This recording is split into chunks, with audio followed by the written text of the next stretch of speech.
Hello, Johnny. It's so nice to have you on the show today. How are you doing? Doing great. Happy New Year. Thanks for having me. Yeah, Happy New Year, and thank you so very much for being here. You see, I truly appreciate you. And you see, Johnny, oftentimes I love to thank my guests for two things. And I do this so often to the point where it has become my anthem. So, firstly, my man, I want to say thank you so very much for investing in yourself. You see, Johnny, you are on this platform right now because you did invest that in yourself. And oftentimes, my man, I love to make reference to the amazing mango tree. You see, some couple of months back, Johnny, I was on a particular road, and just by the roadside, there was this very tall, unattractive mango tree. And I use the word unattractive because the mango tree's got no mangoes on it, and the leaves were all dry. So I just walked past it and I went my way. But you see, my man, just recently I was on that same road, and this time around, a lot's changed about the mango tree, you see. The mango tree caught my attention pretty good from a distance, and immediately I got the urge to move so close to it, of which I did, and it wowed me because now the mango tree's got a lot of mangoes on it, beautiful green leaves and healthy branches, and not just mangoes now, Johnny. I'm talking about ripe mangoes. It was such a lovely experience that day, and I was so excited. Here is my point. The fact that you dedicated your time, energy, and resources to becoming the amazing Johnny that you are today, that alone has made it impossible for me to skip you. And that's why you got the request from me to be on the show because I was attracted to the fruit of all that you're doing, your philosophies, your insights, the impact your work is having, and how you are offering your solutions, Johnny. These stuffs are beautiful. And just before I sent you that request, I said to myself, I've got to benefit from these beautiful things Johnny is doing. Not only me now, because I don't want to look selfish, and even with the audience. And here we are today with the amazing Johnny. So thank you so very much for doing that to yourself. And secondly, thank you for saying yes to the invite. Because if you had said nope, there was nothing Elisha could do about it. Thanks so much, my man. You're welcome. I'm glad to be here. Beautiful. So let's get started. You see, I am quite excited to have you on the show today, Johnny, for some reasons. Firstly, my interest in knowledge seeking. I believe in order for one to transition from a terrible situation to that of a beautiful one, Jenny, I believe it takes the application of knowledge, quality information, and not just knowledge alone, but the application of it. And you see, my man, ever since I discovered that light in the Hebrew means knowledge and darkness ignorance, I've been so keen to knowledge seeking. Why? Because I do not want to remain in the dark.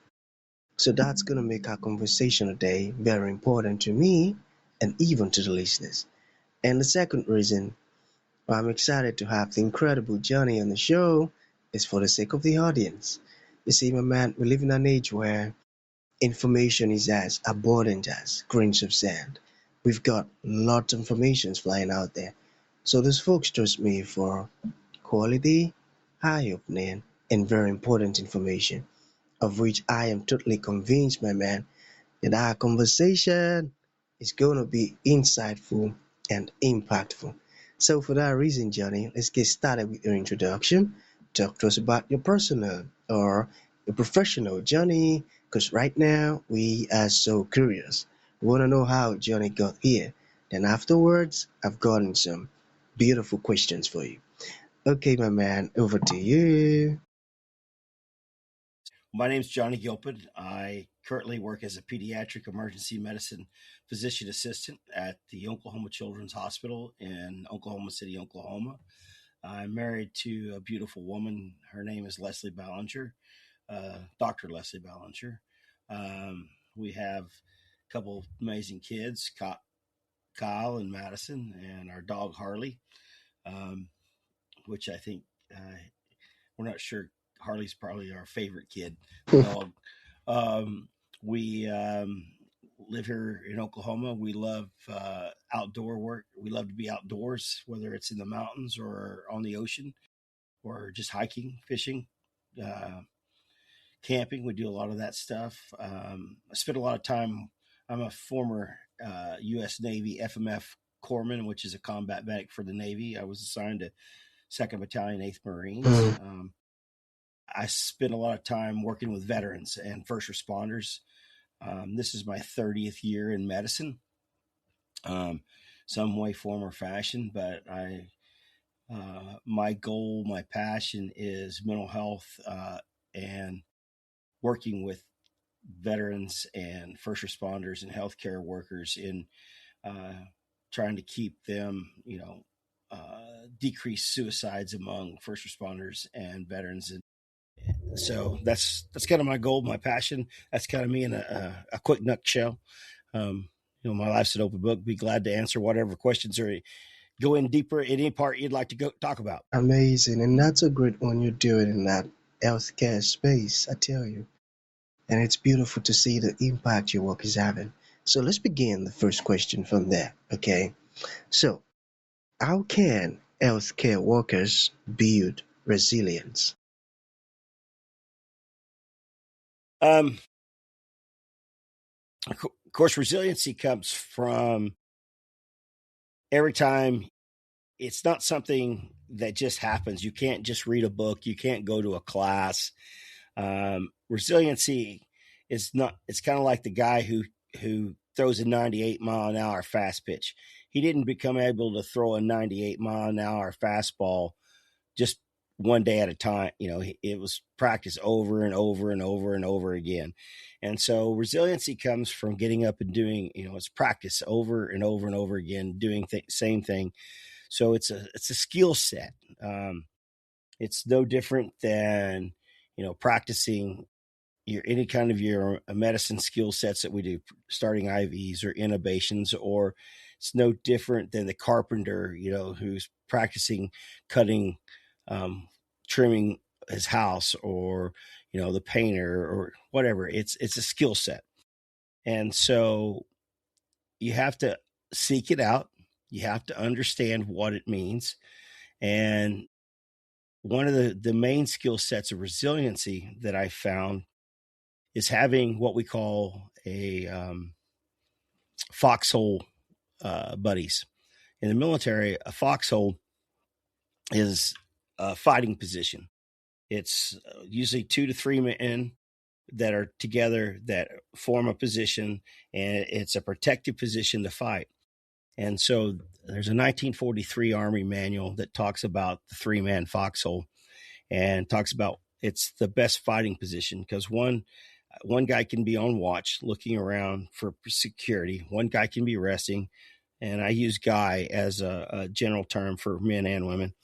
And one guy could be resting. One guy could be do maintenance, eating, whatever. And then if the enemy comes, then it's tougher to take down all three. Well, when you think about that, if you look at the Bible, and we want to look at it from a biblical sense, King Solomon in Ecclesiastes 4:12 said, "A person standing alone can be attacked and defeated, but two can stand back to back and conquer. Three are better, for a triple braided cord is not easily broken." Same concept, three.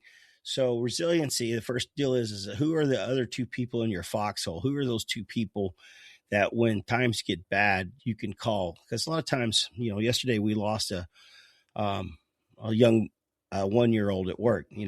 It's like when soldiers go to war or go down range, not all of them come back home. Sometimes when kids are coming to the ER, they don't always leave. You can't come home and necessarily talk about that with your wife or your husband or whoever, but who are those people you're going to call? And the deal is that is like you said, it's a reciprocal relationship. And so to me, that's the first deal of resiliency, is having that fighting position and knowing that you're not in a one-man fighting position, because a one-man fighting position turns into a grave. That's what that is. Mm. A one-man fighting position turned into a grave. Resilience is a skill set, so you have to develop it. I got that, and thank you for explaining it that way. You made it quite easy to understand. So earlier you talked about first responders. So how do first responders manage mental health? Can you talk to us about that? Well, part of the deal is that, you know, we've most of us have grown up in this deal where you've been all first responders, you suck it up, you drive on, you don't do anything about it.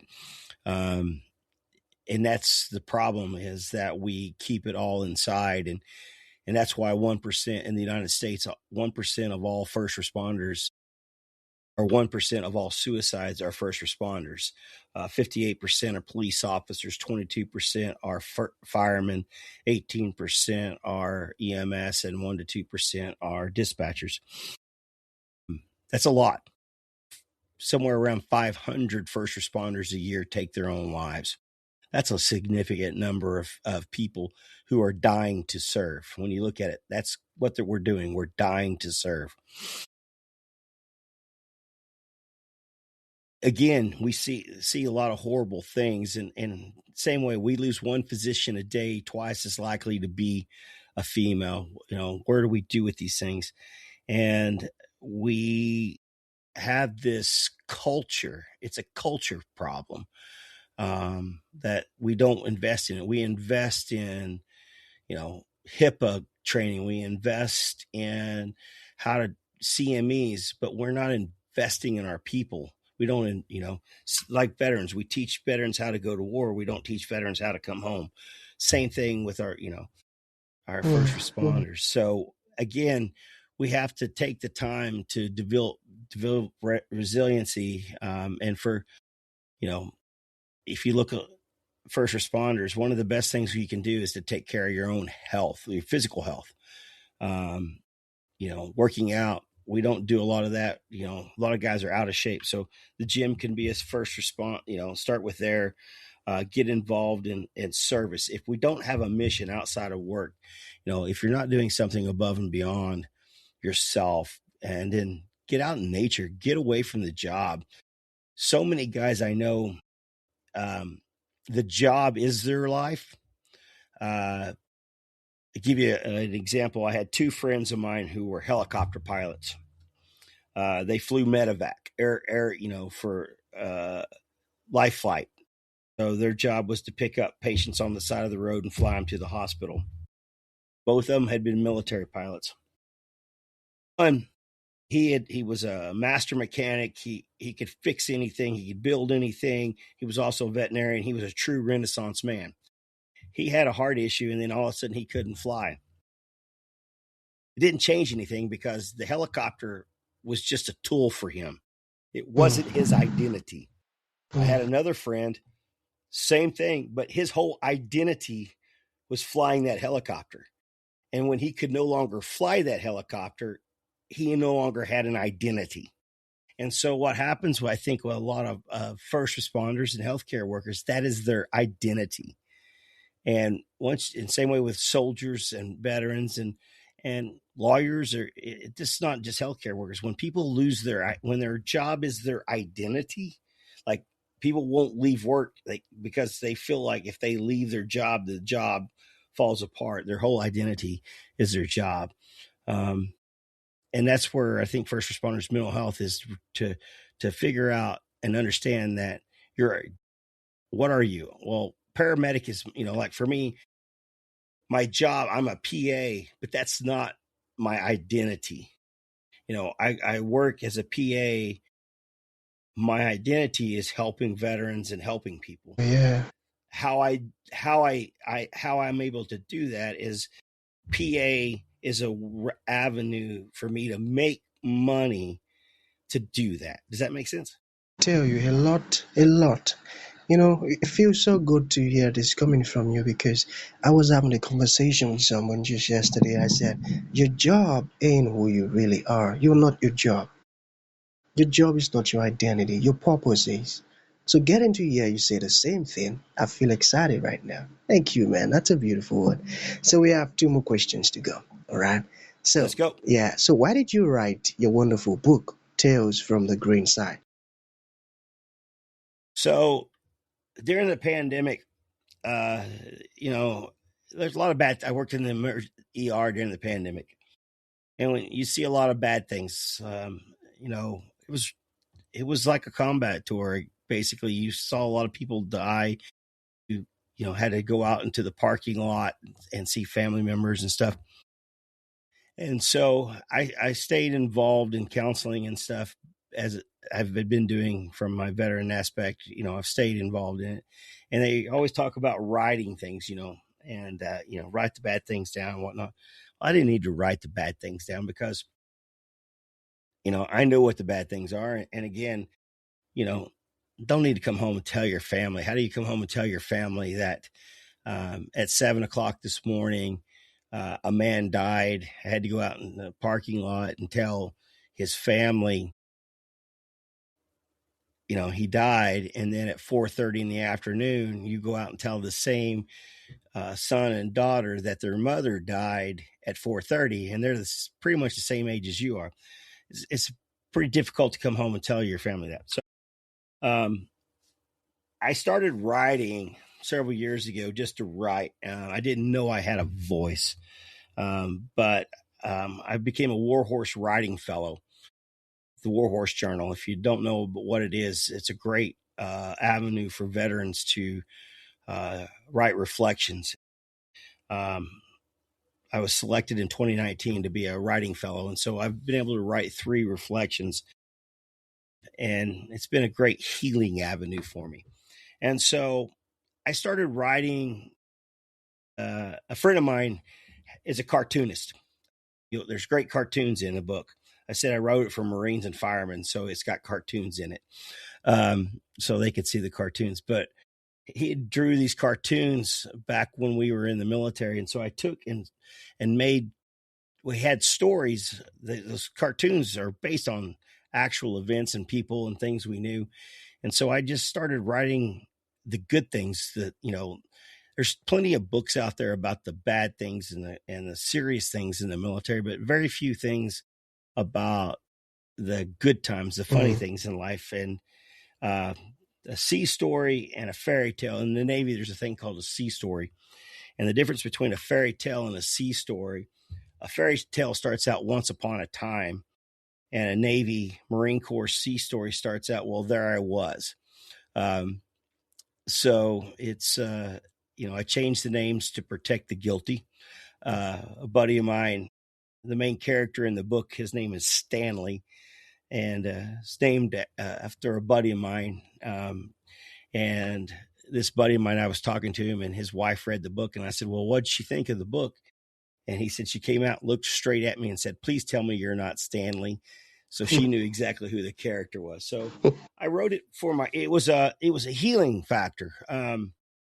It was a way for me to heal, to let out, to put things out. And then once I wrote the book, if you get the chance, there's a deal in the front where I sent it to my old battalion surgeon, my doctor that I served with, where I'd sent it to multiple people to read, and they wrote. There's excerpts from the sergeant major for Second Marine Division who I'd served with when we were younger, and the command master chief for Second Marine Division and Second for Land. But this one guy, they all said how great the book was, and it was this and that, and I'm in great reads. But this one doctor friend of mine, he didn't say a single thing about the book. Hmm. Not one thing. But what he did is he wrote about what it brought back was his memories Wow. about this specific 4 years in his life. Ooh. And it also brought back the memories of some friends that we lost.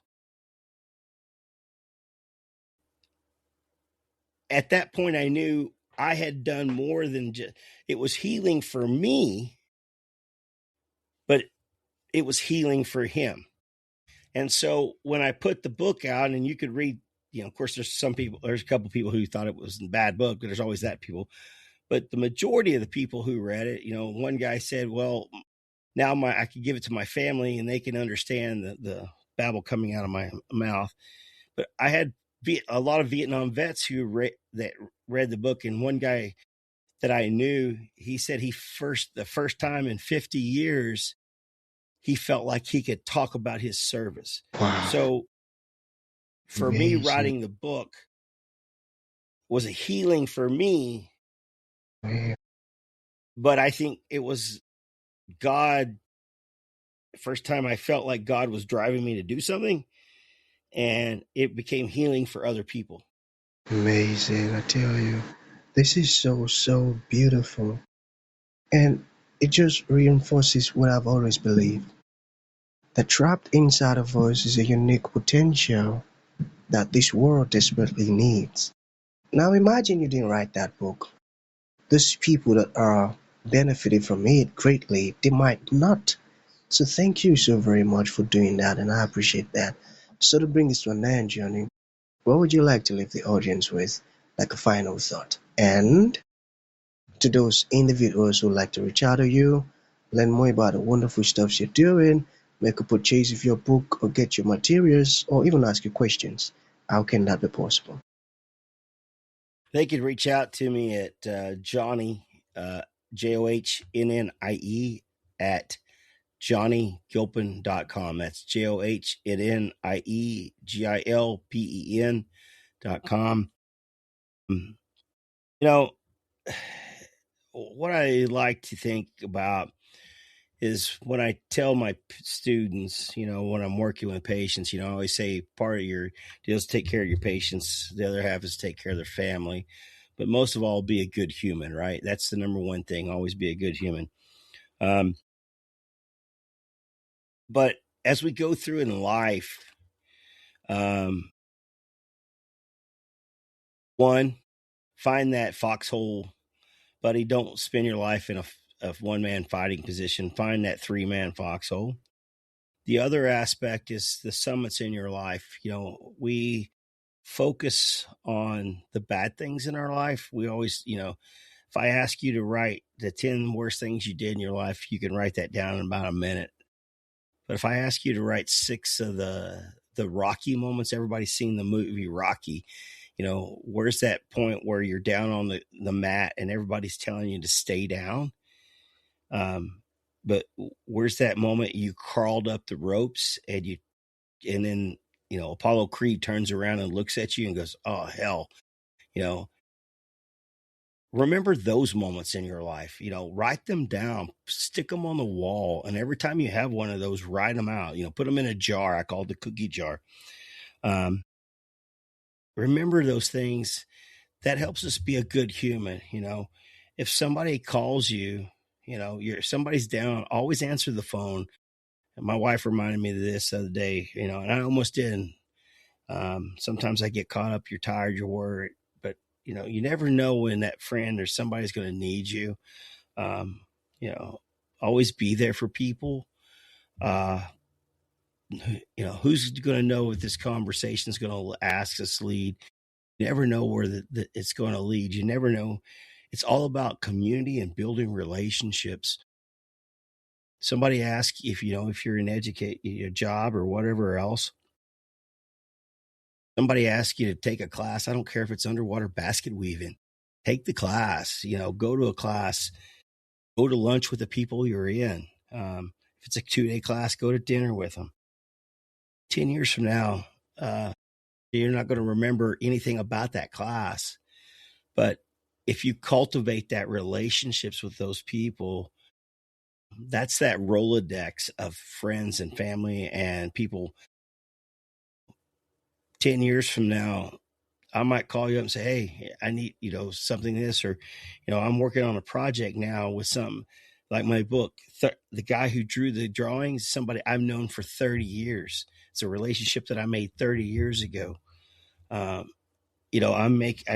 the jobs I've had, the things I'm doing are all cultivated relationships, and they all come from one thing: being a good human, and making sure that whatever relationship you have with people, try to make it a reciprocal relationship, right? So if you're asking something from one person, make sure that they understand that when they call, you're there. That's a deep one and so, so profound. And it's also a great reminder. Thank you for sharing that, Johnny. So that's going to be the end of the show, my man. Thank you for coming. But before we go, can you repeat your website once more? Yeah, it's johnnygilpen.com. It's JohnnieGilpen at johnnygilpen.com. Wonderful. So that's going to be the end of the show, my man. Thank you for coming and thank you for sharing this wonderful stuff with us. It means a whole lot, Johnny. Thank you. You're welcome.